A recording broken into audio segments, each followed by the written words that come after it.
तालचेर ग्रामीण कोटा बैंक पक्षर अवेयरनेस प्रोग्राम अनुष्ठित। तालचेर स्थित कैपी पैलेस होटेल रे आज ग्रामीण कोटा बैंक पक्षर अवेयरनेस कार्यक्रम होता। ए बैंक अनुगुल जिलार विभिन्न अंचल 4000 ऊर्ध्व महिला ऋण दे स्वावलंबी करियछि। आज होता ग्रामीण कोटा पक्षर एक अवेयरनेस प्रोग्राम। ये अवेयरनेस प्रोग्राम पाखापाखि शताधिक महिला जोग देते। तो महिला बुझीदेवा माँ मान बुझीदेवा किभली भाव में फाइनान्स सपोर्ट कर आम घर तालचेर टाउन बिरादरपड़ा वार्ड नंबर 4 रे कौन बेनिफिट पाइथिले जो ग्रामीण कोटा पक्षर लोन नै कौन बेनिफिट मु फर्स्ट ग्रामीण कोटा फाइनान्स रे आज की 5 वर्ष लाने अछि। तापरे फर्स्ट नै 35,000 लोन, तापरे 35,000 रु एमते धीरे धीरे हेगी 5 वर्ष भीतर एबे 1,05,000 टका नै। तापरे किस्ती दउ 1885 टका। एथरू आमे फर्स्ट गोटे पानी फैक्ट्री आमे करिजु घरे तयारी करजु निज जगह रे। पानी सप्लाई सब बाहागर भोजी जहाँ फिल्टर पानी सप्लाई करा होजी। मो नाम सागरिका साहू। मु 10 श्रेणी रे 89% रखी अछि। आ मु नसाई अंकुल अनुगुल आछि। आ ग्रामीण कोटा मते 10,000 टका देछि। केते खुशी फील करछन बहुत। आज जो ये अवेयरनेस प्रोग्राम कराला सेठी आपन को संबोधन कराला सेठी आपन केते खुशी बहुत खुशी अछि। आ आपको भी भलो कया पे आईएस।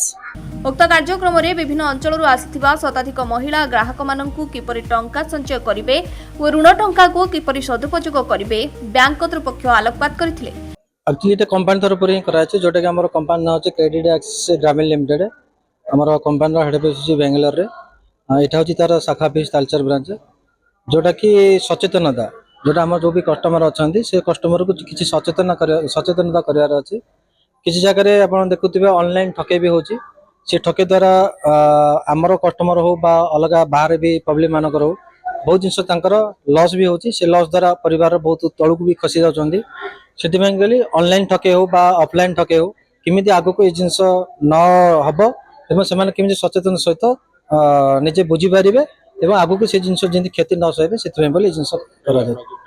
जो लोन सुविधा दिया होची कि कोन ए इंटरेस्ट अछि हमर जो अछि फाइनेंस जो दिया जाउची केवल ग्रुप करी कि कस्टमर को फाइनेंस दिया जाउची। तांकर दबा सत्व कोनोसी प्रकार विदाउट मॉर्गेज रे जोटा कि तांकर जेते हमें गरीब लोक मान को लोन दोजो विदाउट मॉर्गेज से तांको लोन दिया जाउची।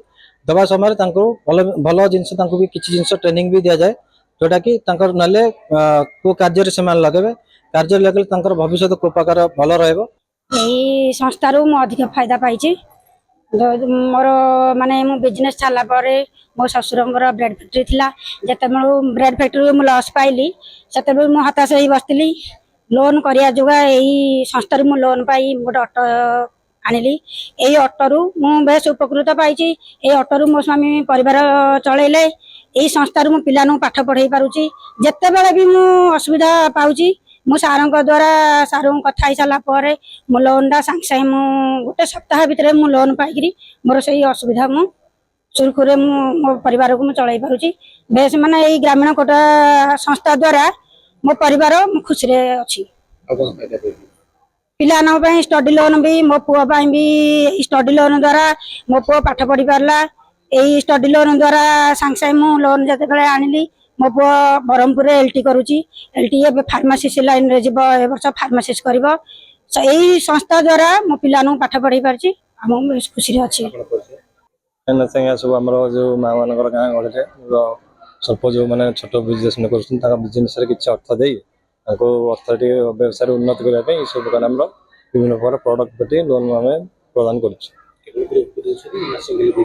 सिंगल ने हमरो ग्रुप ही दिया जाउची। सिंगल लोन से किछ लागू हेनी किंतु समस्त ग्रुप जोटी थबो से ग्रुप माने भी दिया जाउची। ब्यूरो रिपोर्ट जनता आवाज।